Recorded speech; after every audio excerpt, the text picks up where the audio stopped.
경제 아는 만큼 보인다 순서가 돌아왔습니다. 오늘도 알찬 내용으로 찾아왔습니다. 네, 화면으로 함께 만나보시겠습니다.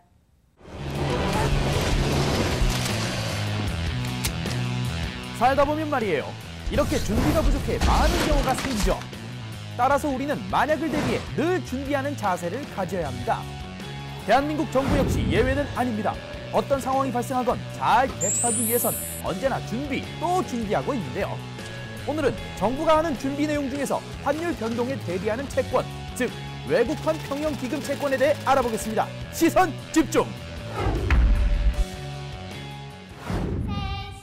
아이고 시원하게 잘도 뛴다 잘도 뛰어. 요즘 하늘 높은 줄 모르고 널뛰기를 하는 녀석이 있습니다. 바로 환율이죠. 지난 4월부터 8월까지 원달러 환율은 1,100원을 넘지 않고 1,050원에서 1,090원 선을 다소 곳이 유지했단 말입니다. 그런데 9월 중순 들어 1,100원 선을 돌파하더니 10월 초에는 1,200원 선까지 치고 올라가더라고요. 그래서 아이를 외국에 유학 보낸 부모들 가슴 치고 울게 만들고 수입 제품 가격 또한 뛰어 물가까지 비상이 걸렸습니다. 위기에 처한 그대, 내가 구하리라. 야. 환율이 급등할 때 슈퍼맨처럼 등장하는 게 바로 외국환 평형 기금 채권입니다. 자본시장이 개방되면서 투기 자본의 유출이 매우 심합니다. 이렇게 되면 환율도 오르락내리락하면서 급격히 변동하는 경우가 생기는데 이 부분을 정부는 안정시키고 싶어 합니다. 그러기 위해서는 자금이 필요하고 이러한 자금을 외국환 평형 기금으로 조성하게 됩니다. 외국환 평형 기금에서 자금을 조달하기 위해서 발행하는 채권을 외국환 평형 기금 채권이라고 합니다. 외국환 평형 기금 채권, 줄여서 외평채는 원화 표시와 외화 표시 두 가지로 발행됩니다. 먼저 원화 표시 외평채부터 살펴볼까요? 이는 환율이 급락할 때, 즉 원화 가치가 급등할 때 등장합니다. 정부가 원화 표시 외평채를 투자자에게 팔면 원화를 확보할 수 있습니다. 이렇게 확보한 원화로 외환 시장에서 달러를 사면 외환 시장에서 달러는 줄고 원화가 늘게 되겠죠. 그러면 환율이 상승하는 효과를 얻을 수 있게 됩니다. 그러면요. 외화 표시 외평채는요. 그건 달러로 발행하는 건가요? 진짜 막 궁금해요. 네, 송새벽 씨 딩동댕동.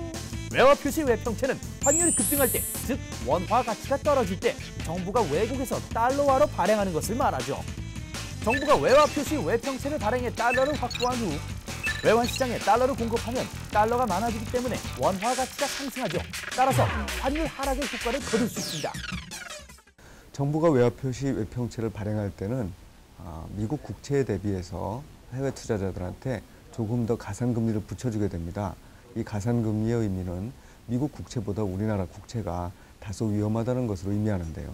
이 가산금리가 낮아지면 낮아질수록 우리나라의 신용도가 더 안전하다고 평가받는 것입니다.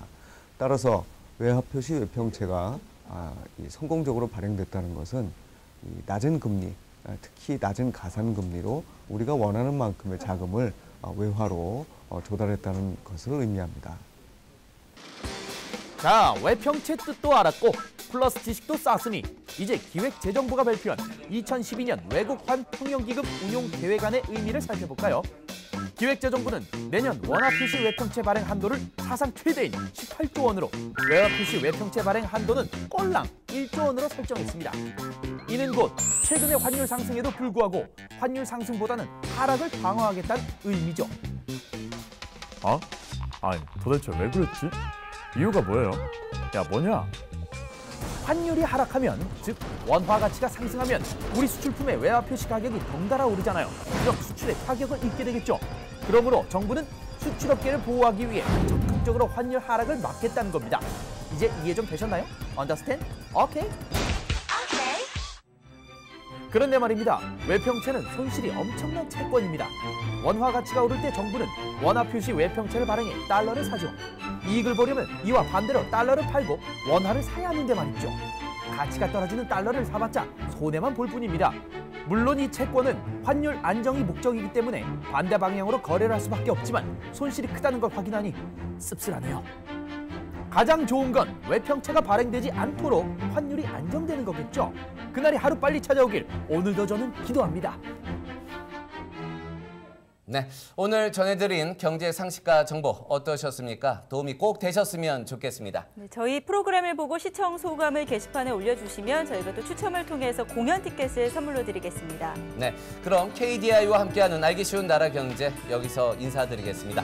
시청해 주셔서 고맙습니다. 고맙습니다.